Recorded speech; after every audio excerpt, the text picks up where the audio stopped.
Garima, in all my counseling stories, all the couple therapies I've ever done, the first question I ask the couple is that, tell me, which is the most important relationship playing in your house? And doesn't matter if your child is 1, your child is 5, your child is 15. And do you know what they say? They say, oh, parenting. Our children are the most important people in this world, and both are completely focused on our children. And I tell them, here, listen, that's the problem. Because these children that you brought into the world are not people you own. You're going to rear them, you're going to take care of them, you're going to give them the emotional support, they're going to grow, and they will live their own lives. But your spouse remains your partner and your companion for life. And what you are doing to your partner is that you are just leaving the leftovers for your partner. And all your good times, beautiful times, love, affection, taking care has gone to your kids. Today, we have a Sakshi Ma'am, who is a couple therapist. She is going to tell us more about parent conflicts, couple conflicts, and how to deal with it, and what are the solutions. Don't forget to like the video if you like it, and do share with all the couples who are dealing with the same problem, and subscribe to my channel. Hi, Sakshi Ma'am. Welcome to our podcast. I'm very happy that you have come here for the podcast. And I want to start, as you are a couple therapist, and I want to start that why parenting is such a beautiful journey. Why, after becoming parents, couples start having so much conflicts. Oh my God, thank you, Garima, first for having me here. It's my pleasure. And that's such a important question, because on this question, what rests is what becomes of our children later. I think, why does the conflict start? Because uh, both husband and wife are coming from different kind of parenting and different kind of environments from their own homes. Depending upon how their parents parented them, they've got these very fixed ideas. And every father or mother wants to do the best for the children. And what do they think what is best is what their parents did with them. The problem comes when there are two different parenting styles that the couple is coming with. What would you do then? And I think the only way out in this is to have this conversation much before you actually plan the baby.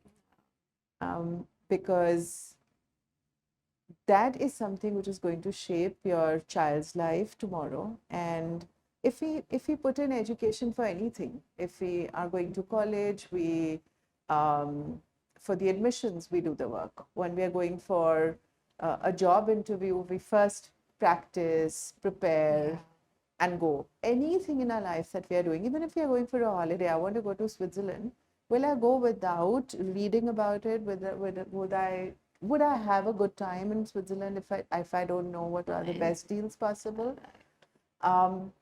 Why don't we do that with parenting? There is no rule book, and there is no prenatal counseling sessions which are done here.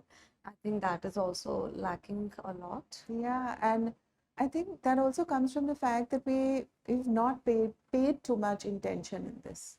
So being a parent is as tough as being an engineer. But we don't think the education is required, because we also come from a family system which says that we should know this on our own. So if I am going to be a mother tomorrow, I should just know how to be a mother innately, because I can give birth to a child. Same with fatherhood. So I think the conversation has to start much before. Being more self-aware from what are the kind of parenting narratives that we are coming from, because we are all also carrying some amount of childhood trauma. There are certain things we didn't like in our parents. It's better to have that conversation before, in between the couple. And I think with that learning and that understanding, the conflicts are going to be much less. Yeah, I think when anybody is getting married, they all feel it's a bed of roses, and everything is going to be perfect. And but nobody knows that after having a baby, you're going to have sleepless nights, and that also impacts the relationship, because husband will say, I want to sleep, I have to go to next day to office. Wife will say, the whole day I was with the child, now at least hold the child. And that also create another kind of conflict. Oh, another really big one, because in earlier times when our parents were bringing up children, the gender roles were very specific. I agree. So man went out and did all the work outside, and women did all the work at home. Child taking care of the children, taking care of the house was very specifically a woman's job. Were there less conflicts earlier? Yes, because I Yes. think the gender specificity was a lot.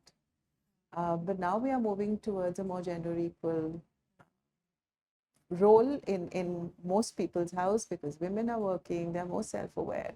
So now, who is going to be more deprived is going to be a question.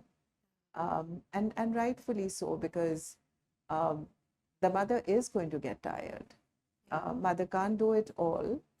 And men also need their sleep, because they need to go and provide for the family. So, how do you solve this puzzle? What did you do in your life? So both the time I was the only one who was getting up, because I knew that my husband has to go to office the next day. And being a sleep consultant myself, I not during my first time, and the second time I knew that how to train my child to sleep better, and taking a good care and making them sleep on time so that they don't have wind down periods. So that's what helped me a lot. I think in sleep part, a lot of people still don't know that kids also need a little bit of training to make them sleep better. Yeah. So they have more deeper sleep, so that moms get to sleep even much better. So so my child, so since day one, he is sleeping at 7. So he used to sleep at 7 and used to wake up around 7. In between, he used to wake up, but only for the feeds. So I think that are much easier the job. You just have to get up, feed the baby, and put them to sleep again. So that's how I. Oh, no, but that's so beautiful, Garima. I'll tell Um, you why, because I think everything requires learning. yeah, Being a absolutely. sleep consultant, you have a lot more knowledge and learning around it. Yeah, So it's not that your child is difficult or my yeah, child is not difficult. I think how disciplined we are as a parent yes, makes a lot a of lot of difference. sense. Yeah. And having said that, I think your husband should have woken up a few nights, but that's okay. That's okay. I Never. think for him to come, or for Yeah, the world to come to a place where men can do this well also yeah, is going to take some time. But another thing which is very important is that um, women historically have been self-sacrificing lambs in our society. So for us, when a child is born, a woman is often told that from the social conditioning or otherwise, that you don't matter. Now only your child matters. I don't know if you remember your time, but I remember my time, and my kids are 24 and 25 now. yeah. But when the children came along, all attention went to them for the next many months. When we are pregnant, we are the princesses and the queens, and we are taken so much care of. And the moment the children are out in this world, um, moms don't matter as much. Yes, everybody comes and asks, how's the baby? Is the baby is Exactly. fine? Is the baby is doing Exactly, good? exactly. And a woman is also supposed to know how to feed, How to how feed them? to, naturally feel love. And I think that's where the whole problem between the couple conflict, or problems with intimacy, or problems with couple relationships start, because giving birth to children means you're actually, you died and you came back to life, and you need a lot more care. Your child will get all the care in this world. Actually, what your child needs at that time is emotional support in the way that it is skin to skin, feeding and taking care. But what a woman needs is a lot of emotional support during this time. But hota to ulta hai. So the woman is just left behind and everything is about the baby. And this is the time again through learning, if the fathers can see the mothers a little bit more closely and can support emotionally. So I won't say that, see, if you've got, if the husband's the only one providing and he has a 14-hour job, expecting him to wake up and doing those equal duties is also not fair, Not right? I agree. Yes. Yeah. But what he can do is give that emotional support that is required. Just that one hug or appreciation, or really seeing, hearing, and understanding your wife during that time will go a long way, because I think the conflicts start happening because a woman starts feeling not seen, heard, understood. Um, and, uh, and it's difficult for fathers too, because from a social conditioning perspective, what happens to them is also not okay. What happens to them is that they're expected to now really grow up. The world tells them, the parents tell them that no, you can't be like this boy anymore. You need to earn more. You have to be responsible more. So even the father doesn't have that preparation, and there's a lot of burden put on him. And that is also coming from a lot of social conditioning. So the father is struggling because the father is like now constantly thinking, oh my God, I'm earning this much. I need to earn double more. I need to be providing more for my family. I need to send my child to college. And we don't talk about men's mental health around this a lot, but that's a big burden to take as well. So he's struggling with his own burdens. The mother is struggling with her own burdens of not knowing what to do. Sometimes the child is not latching. Sometimes she's sleep deprived. The child's crying. She doesn't know how to burp. There's so many things that she's struggling with. And when two people are struggling in their own places, who's going to give the support to the other? And I think they both don't talk to each other regarding these struggles also. And if I'll say me also having a lot of conflicts after having baby, I think it's natural and everybody has it. And after listening to you now, I also can relate to it that he was working for such a long hours. I can't expect him to get up. And on the contrary, he is also struggling. I am also struggling. And that communication is not happening. And the Yes. communication is lacking. And whenever he's coming home also, we are always talking about the child and never about us. Ah, that's a big one. That's a really big one. Garima, in all my counseling stories, all the couple therapies I've ever done, the first question I ask the couple is that, tell me, which is the most important relationship playing in your house? And doesn't matter if your child is 1, your child is 5, your child is 15. And do you know what they say? They say, oh, parenting. Our children are the most important people in this world, and both are completely focused on our children. And I tell them, here, listen, that's the problem. Because these children that you brought into the world are not people you own. You're going to rear them, you're going to take care of them, you're going to give them the emotional support, they're going to grow, and they will live their own lives. But your spouse remains your partner and your companion for life. And what you are doing to your partner is that you are just leaving the leftovers for your partner. And all your good times, beautiful times, love, affection, taking care has gone to your kids. Yeah. I know a lot of mothers who would say, the fathers would want to go out and, normalize all this. The mothers would say, no, I can't leave the child. Oh my God, I can't leave the child to the mother-in-law or to somebody else. Something will happen to him. And it's natural, because this child is an extension of you. This child is dependent on you. A mother is naturally the protector. And I get it, but the mothers sometimes forget the fathers in the story. And a lot of problems start creeping in because the man in your life needs care and attention too. Um, and I understand that, 80% or 90% of your time will go to a child who cannot feed on his own, who cannot do anything on his own yet. So he or she is dependent on you. But at the same time, even if you can't even do about a 20% for the person who's helped build this beautiful child for you, uh, the gap is going to grow. And then that's where the communication problems come in.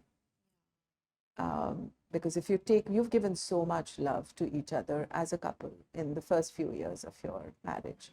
The person's used to your support. The person is, your companion or partner comes back home and has a shoulder to rest on. And then the children come around, and then everything is around the children. No, but the child has a class, the child has to get up in the morning, so I cannot wake up late and watch a movie with you. The child has certain needs. Those needs to be fulfilled first. And Garima, the worst part is that this is all very counterproductive, because the children are as happy we are as a couple. So all that overextending behavior that we have for our children, we put them first. And then if our relationship deteriorates with our husband or our wives, it's counterproductive because our children have seen a terrible example of relationship. Our children haven't seen safety. So it's all counterproductive. We need to give each other the top of the pyramid priority forever if we are committed in a partnership or in a marriage, irrespective to the children. And I think after having kids, physical intimacy also decreases to a level.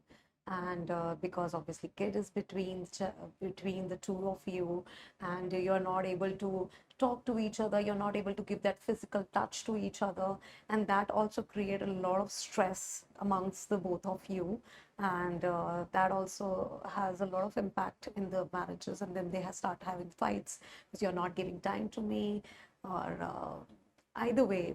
I'm not saying only girls have to give, the guys also feel the same thing. Yeah, absolutely. And how big is that one? Because um, again, why are children co-sleeping with us till age 10, 12? I know so many parents. There's nothing wrong in co-sleeping, but we also have to realize that we're again putting them always in the middle of us. Yeah. And that's a problem. Of course, the intimacy is going to decrease. Initially, yes, a woman's body is changed. It's so tired. You are now also lactating. Your back's gone. You don't even own your body anymore because that small kid is now going to kind of, Yeah, leave right. you, and that's understandable. Um, but still, intimacy is not just sex, right? Intimacy Yeah. is holding hands. Intimacy is um, just kind of stealing a coffee together. Intimacy is many other things. Uh, but like I said, if we only never forget that this child is 50-50%, this child is built by both of us. This child is the most beautiful thing that we've done together. Um, then it is also our job to do as well as we can in our own relationship, because that's why this child's come into this world. Now, how come this child's become the only apple of eye? How come this child is the center of attention so much that the person who's brought you this beautiful gift on this earth is not important anymore? it is going to, and what happens is, I think, lack of intimacy, lack of communication, lack of intention towards each other, then keeps building bigger conflicts, which again are never talked about.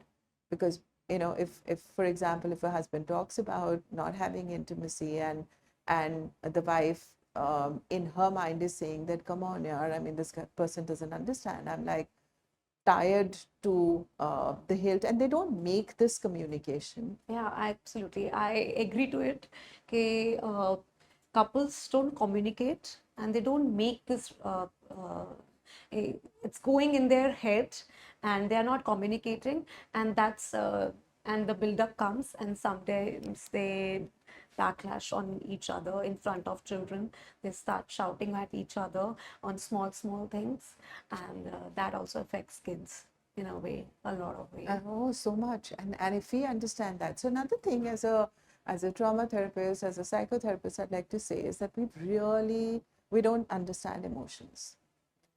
And we've termed negative and positive emotions very strictly in our lives. So if we are angry, if we are sad, we are frustrated, those are in our minds negative emotions, and we need to be calm, we need to kind of handle them. But emotions are emotions. So if we are happy, and we can only be happy if we know what sadness is, right? We can be calm if we know what anger is. And like you said, if there is a lack of communication, and there are two people thinking something but they're not speaking it out, what they're doing with their emotions are they're suppressing it.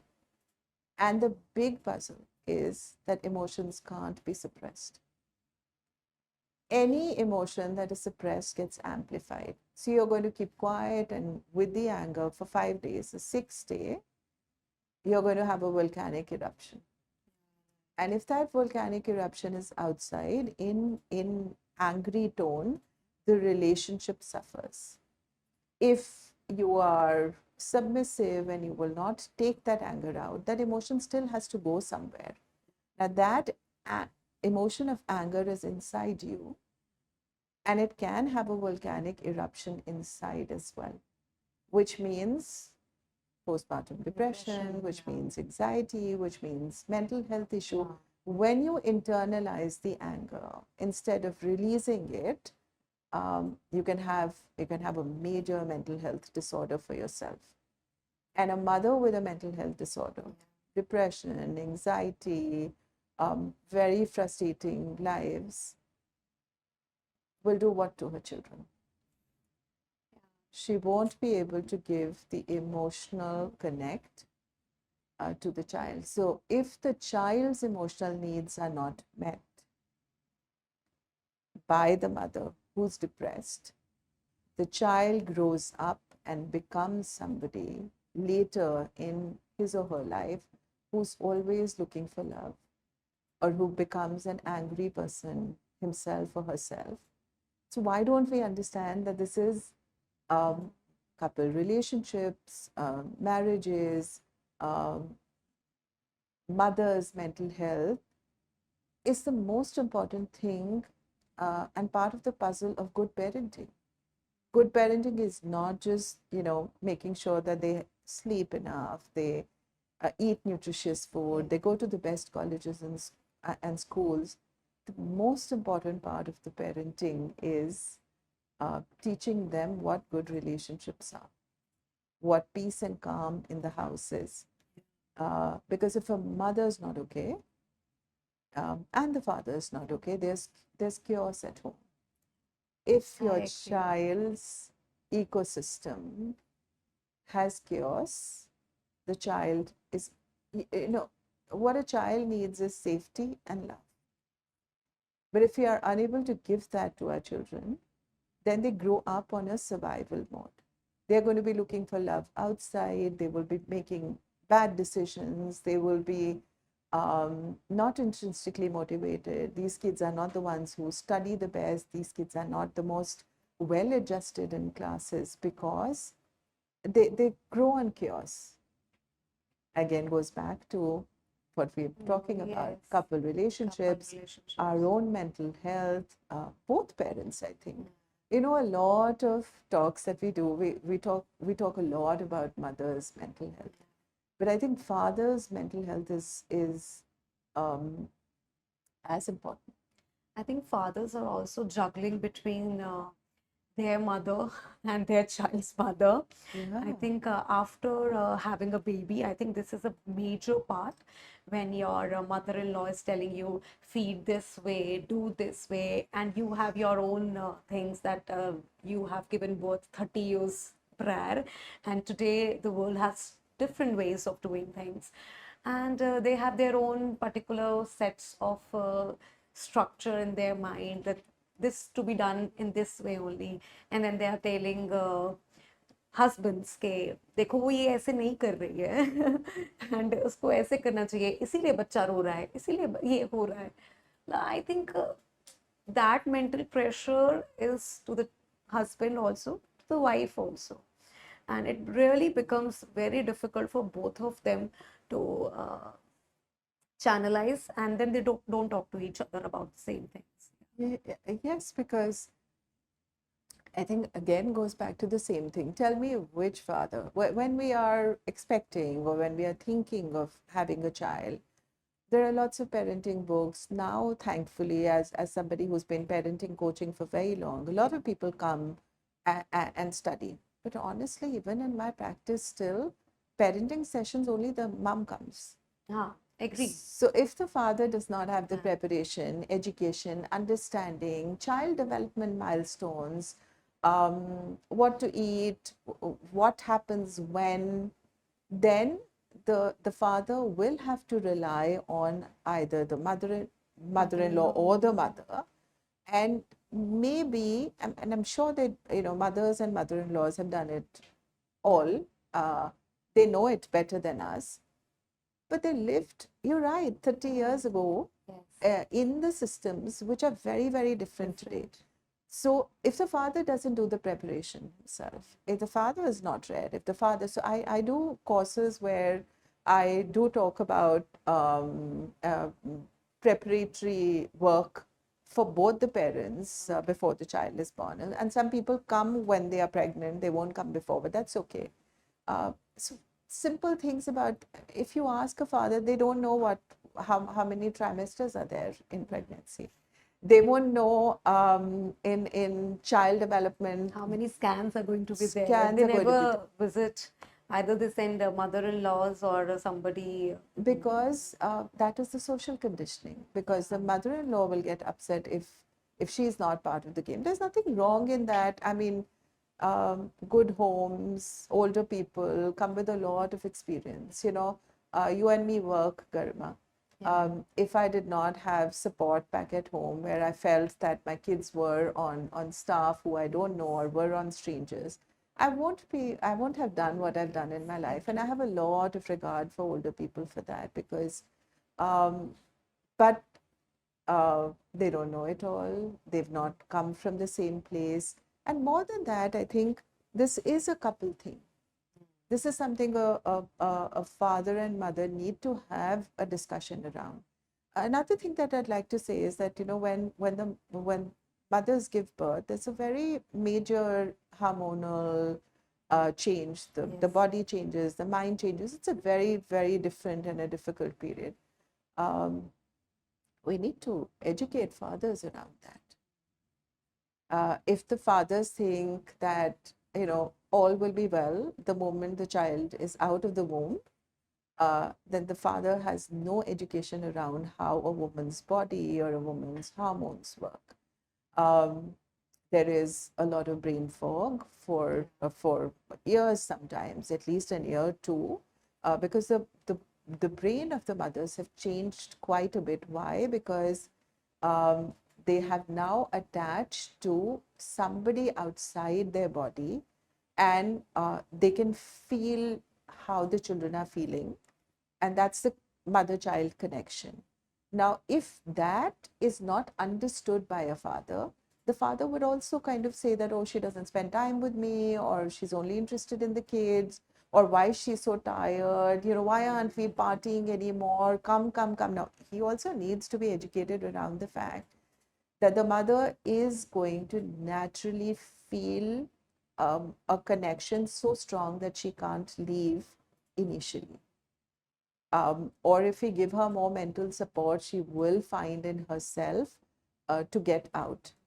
So it's again coming back to the same thing. You, like you said, communication, education, and also taking both fathers and mothers together on this journey. This is not just a woman's um, job, and it's not today. It's not just a man's job to provide, right? Um, Also, the women who are not working, they're doing a lot more work, or they're taking a lot of burdens that the men took earlier. So they just need to go together, both of them. Yeah, absolutely. I so agree. How can father help in postpartum depression? I think I myself have seen a lot of moms who still feel it's a taboo, first. And secondly, even if they have to go to psychiatrist or a therapist, and they will never accompany the husband with them. They will think कि मैं husband को लेके जाऊंगी, husband उसका कुछ और ही मतलब निकालेंगे, and then say why तुम पागल हो रही हो, and why it is happening, why you need a therapist, you can talk to me, and things like that. And secondly, the husband, I think they don't still understand what is postpartum depression. Oh, yeah. It's not just husbands. People don't understand what depression is. Okay, let me just do this quickly. What is a mental health disorder? What is depression? And let's also talk about anxiety. There are three different states that humans find themselves in. Okay, so there is the depressed state, which is living in the past, which is not feeling connection with people, which is feeling isolation when we are disconnected with ourselves and people we love, is a depressed state. Okay. Uh, then there is anxiety. Anxiety is fear for future. What is going to happen tomorrow? The kids will grow up. What will become of them? They're healthy, not healthy, lots of such things. Basically, when we live in the future, it's anxiety. When we live in the past, we are depressed. Now, where is peace? Is in the moment. Okay. So, postpartum depression or any depression is what? It's not feeling connected enough. It's feeling of isolation. It's feeling of this new life that is not yours anymore. It's this feeling of not having so much agency on your own self. You have this child, you're barely 24, 25, 26 yourself, and now you're not free anymore because you have to look after a child for a lifetime. You do not get the support that you need. You go into the shell, and that same thing we were talking about before was that um, the child is born and you don't matter as much. Yeah. And over and above that, the limitations that we have, ये खाओ वो खाओ, घर से नहीं निकल सकते, 14 दिन नहीं निकल सकते, 1 महीना नहीं निकल सकते. So listen, a very, very bright girl who had a career, who had a life, who had friends, who was going out every day, is now stuck to home. Yeah. And this young person is now responsible for another being, and there is nobody to understand. That grieving of losing that earlier life, which was carefree. So, a lot of postpartum depression comes from two places. One is actually there is that grieving time required to left that carefree life, Yes. and become a parent and be responsible for somebody else. And the other thing is that we don't get the support, and there is so much limitation, and people don't understand. So mother-in-laws, I think, and mothers do a great job in taking care of your baby. They know how to wrap the baby, they know how to feed the baby. You don't know that at all, which is a lot of help. But one thing that I feel, do wrong is that they put a lot of limitation on women. Tell me, why can't women go out and have a coffee 5 days or 10 days after the child is born? I too agree with you, and they put a lot of pressure on you not to see a phone because your eyes will get deteriorated. They have their own superstition. I want to discuss one of my thing that I was forced to wear that scarf, and I never like wearing anything over my head. It's just I don't feel like, and they were like, sir पे ठंड लग जाएगी, बच्चे को ठंड लग जाएगी, sir पे ठंड लग जाएगी, and pehno pehno pehno. I never wore scarf, and whoever was coming to my house to meet the child, everyone was matlab, told that she's not wearing scarf. ठंड लग जाएगी, ठंड लग जाएगी. I think that pressure the person feels is too much. And I think that is too much for everything. And even if any somebody is coming, and they will never say good things, they will always say something or the other कि ये अच्छा नहीं है, या ये ऐसे क्यों कर रहे हो, ऐसे कर लो. I think all that is a lot of pressure on a woman, on a new mother who is still juggling to understand everything. उसके भी stitches नहीं खुले हैं, and then you are coming and telling to feed her. You can't even sit when you have a small cut or something like that, and she's sitting and still feeding. And now you are saying कि अपना sir ढको, phone पे मत देखो, ठीक है, यही बुला हुआ खाना खाना है आपको, and you can't have coffee. अगर कॉफी पियोगे तो you were saying कि go and have coffee. I think coffee का भी बहुत बड़ा myth है कि if you will drink coffee, the child will not sleep. Okay, anything in extreme is bad, Extreme is right? bad, And we but understand that. Does see, does a mother not obviously, understand that? Yeah. no mother will going to Oh. drink 10 cups of coffee in a day.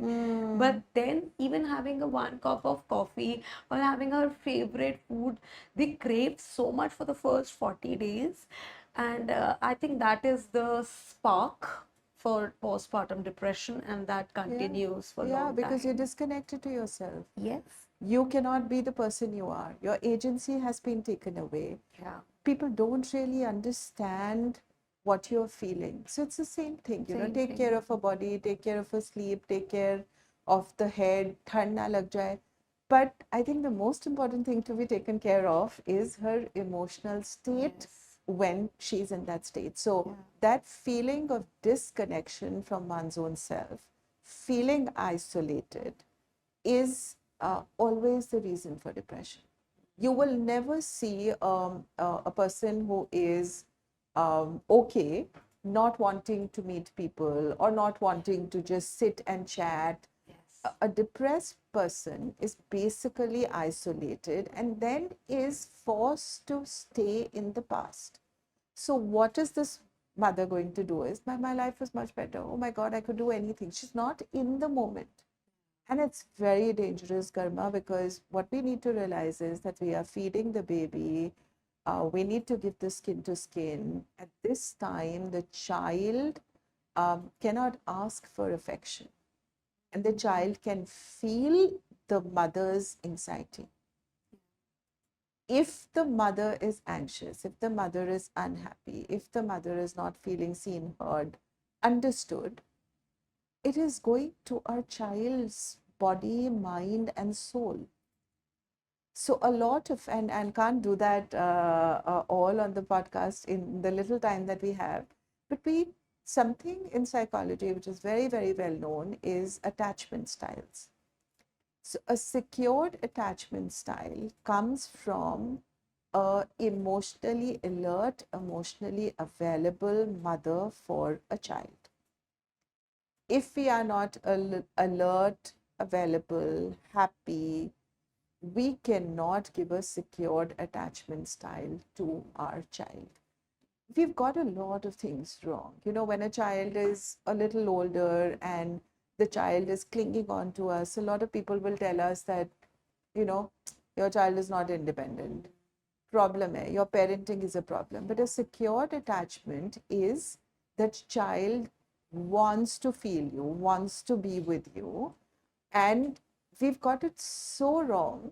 And again, it is all dependent on a mother's mental health. I am disconnected with myself. I have lost complete agency on myself.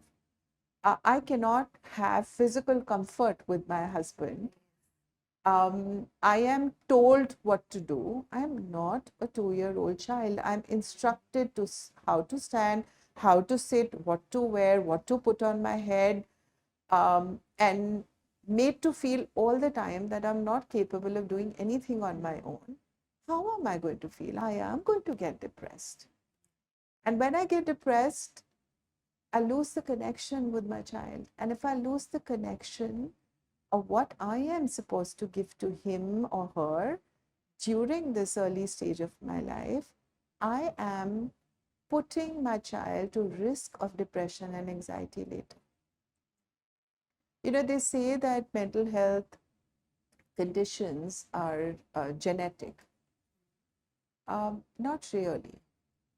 What is genetic is the environment that we've given to a child. A child's emotional needs need to be met. If a mother's emotional needs are not met, if she's not okay, if she is not in her element, if she's not happy, if she's not understood, how do we give that to the child? And it's very scary, Garima, because I work with people and I work with young people. I've got um, 20, 30-year-olds coming. And like I was telling you earlier, I always ask them, how was your mother? Who was your mother? Because I know that that's one relationship which shapes and makes or breaks a child. And they all tell me the same thing, that don't remember her doing anything for herself. She's quite resentful. She was angry. She wasn't happy. It breaks my heart because it's not just her. That burden a child carries later of feeling that the mother was never happy is too much to take. So there's such a huge connection. And again, the father's role becomes even bigger here because um, he needs to be more involved emotionally, physically, if possible. Today, there's paternity leaves possible. It's, but somebody needs to educate him that this is important. And if my wife is happy, if the mother of my child is happy, my children are going to study better. If my if the mother of my child is sorted, has a good relationship, then my children are going to have better marriages.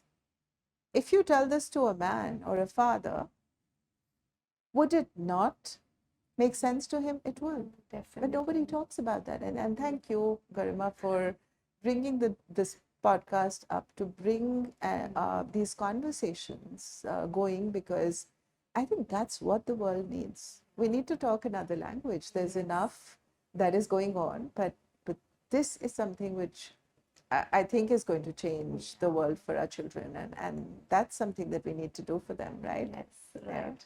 And how can a therapist help couple in counseling and talking about their needs and demands and their comfort with each other? How can therapist help them? Okay. Um, I think extremely important before getting into a partnership. I think some amount of work on emotions, psychology, human behavior would be a very good idea, which we don't do much. Not at all. Yeah. So when we start seeing the conflicts in couples, I think the best is to go get help the soonest possible. Even if you go late, if there is intention, then any work can be done. So, when couples come to me and they are, initially it's a lot of unburdening because they haven't talked about their heart desires to each other, and the therapist has to kind of, help them do that. But can't be done together. Like in my counseling, I never have couples coming together initially. Because if you get them together, it's fireworks. It's blame, shame towards each other. But basically, But isn't it important? Sorry for interrupting you, but isn't it important even if they are having fireworks? So once they are done, I think the both party will understand oh yeah, each other. oh yeah, yeah. So getting them together is the goal. But getting them together initially when they're only fireworks and there's something which is even more volatile and emotionally killing for the other person is a very bad idea. But yes, once you're unburdened, when you've done some work with the therapist, you've already got your heart in a little better place because you've unburdened a lot that's happened to you. Then is a time to come together. And the first question I always ask them when they are together is that, how committed are you to this? Are you interested in staying together? I mean, they come for counseling because they are wanting to stay together, right? And I keep reiterating that and telling them that, yeah, so it's a common goal. What is your us goal? The problem is it's I versus you, but staying together or wanting to stay together is a us goal that you don't talk about ever. And that kind of work really shows them the other side of the story. Like you just said, like we were speaking earlier, that we talk about mental health, parenting, and we naturally think that in a couple therapy, the woman is right. Yeah. She's the one who's been suppressed. She's the one who doesn't have a life. And the husband doesn't understand. But the husband has a story as well. The husband has his own burdens. And honestly, if I have never told my husband what my needs are, how would he know? Absolutely. That's what communication again comes. If I am always putting my child forward, if I always tell him that, everything that we do needs to be done because of kids, for the kids, and he needs to provide for all of that, it is it's a toughie for him as well. And I think again I said it's the same thing, that I think the problem is that we don't understand each other. The problem is that we think that men come from Mars and women come from Venus, but they don't really. It is a social conditioning. They have been given a lot of stress and burdens in their life also. If you go back to your childhood and if you have a brother, um, your brother, most brothers always did maths, right? Most brothers were told quite early in their lives that अरे पढ़ाई नहीं करेगा तो family कैसे चलाएगा, अरे रो क्यों रहा है, you are, I mean, how will you handle the life if you're going to be so weak? Now, that same person who also has emotions, who also has feelings, is not talking about his feelings too. He's never been allowed to be emotional, because if he is emotional, then he is a weak man. And because women are more emotional or more open about their feelings, they are the ones who are suppressed more as per us. So I think again, the communication, and I think the formula is to take both people together. Even in therapy, it's what I try to do is that I give that space for a man to really express. So by the time they finish therapy with me, they understand emotions. They understand that their anger is coming from suppression. They understand that they are not communicating as well. And it helps, because in the end, your child really benefits. You have a better marriage, you have a good marriage, your children have grown on safety and love. You have a bad marriage, you don't sort out your own problems, unresolved issues. Your child does not know how to show up in this world in his or her own relationships. So it goes back to that same thing, yeah. And divorces are increasing after having kids, because the other person start thinking, I think the women start thinking that our conflicts will affect our kids, so let's get divorced. And how can that be prevented by communication, by therapy, by both of them understanding each other, because I think divorce rate are increasing tremendously, and then extramarital affairs also. Oh my God, we're really touching the tough ones now, right? Uh, yeah. Why are the divorces happening? Divorces are happening because the gender roles are not as strict as they were earlier. Divorces are happening because there is a lot of extended family or parental control over either or Either of the both. couple. Yeah. Divorces are happening because, yes, now parents are getting more and more aware that if they have a bad relationship, their children are going to take their trauma forward.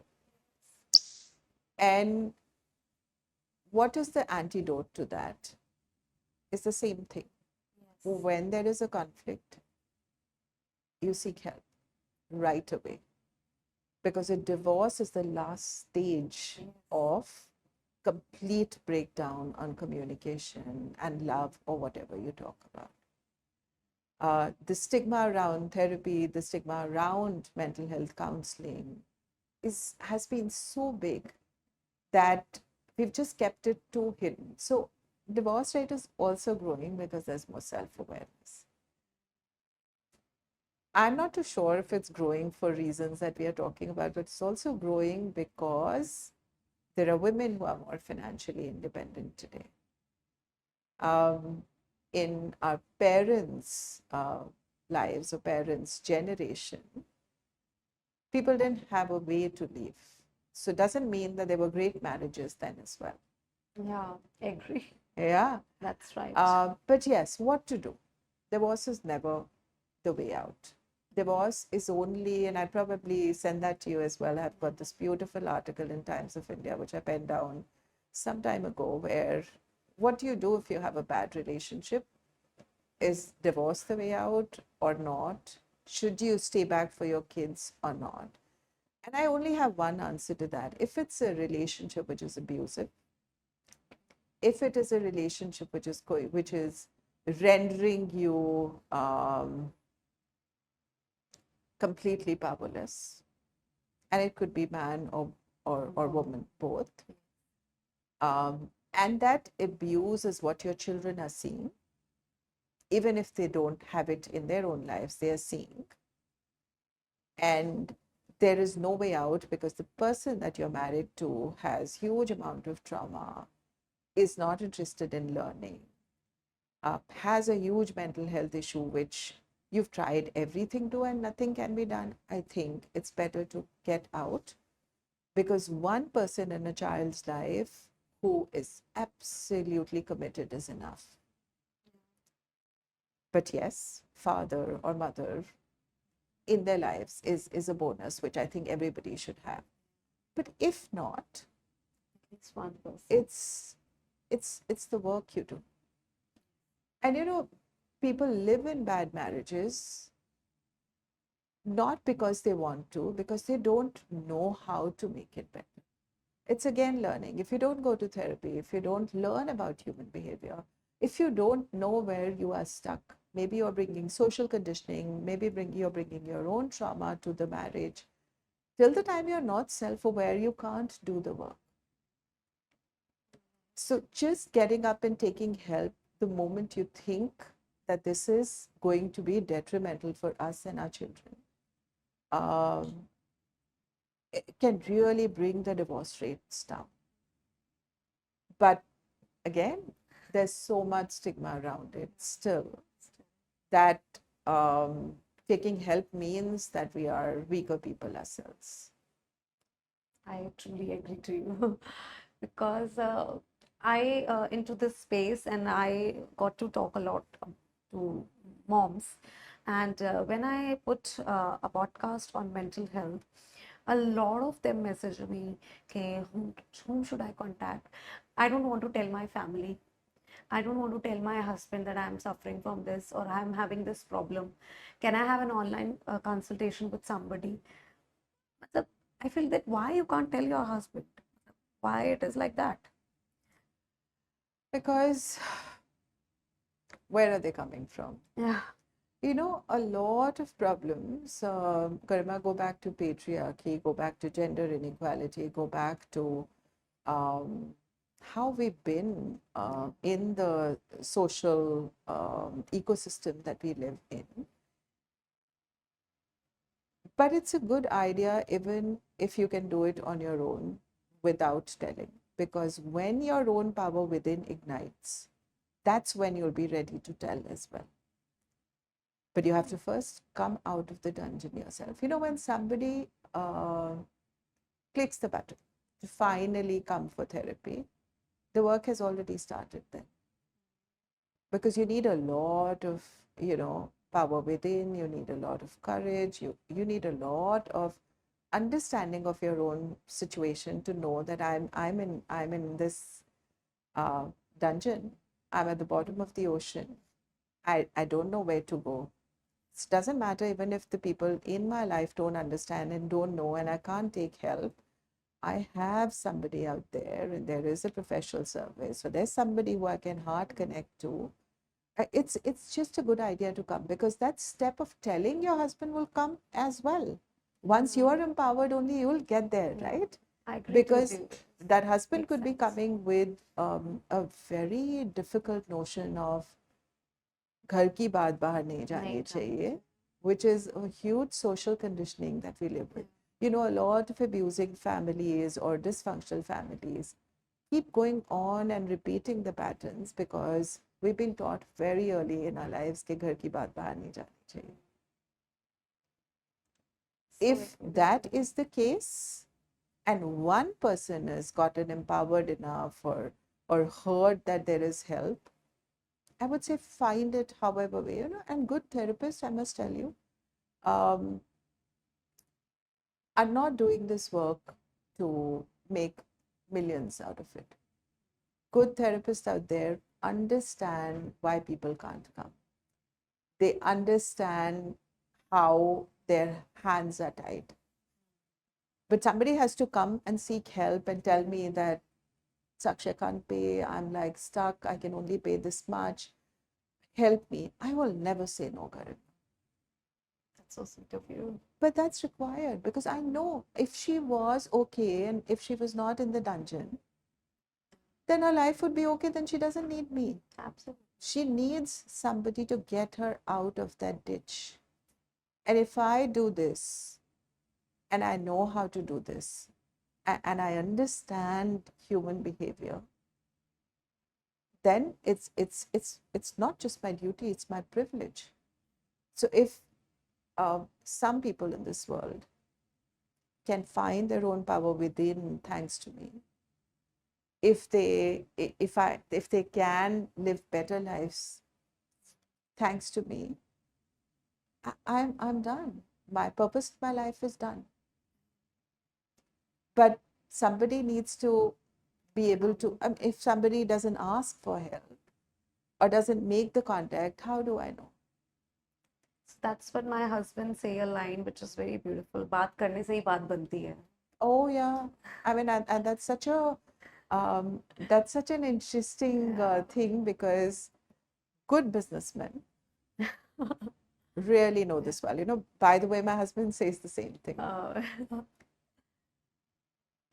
Because जब पूछा ही नहीं तो मिलेगा कैसे मिलेगा जिंदगी में कैसे? कुछ, right? Absolutely. But oh, so much to talk about this, right? Yeah. Thank you so much, Sakshi ma'am, for such an enlightening session. I think a lot of couples will get to understand each other after listening to this. I think they'll communicate better. Rather going for harsher way out, they'll find a good way out, that there are couple therapists who can help them in a better way. And there's work that can be done. Yes, there's Yeah, work that yeah, can be done. Yeah, thank you. But thank you so much, Karima. It was my pleasure to be here.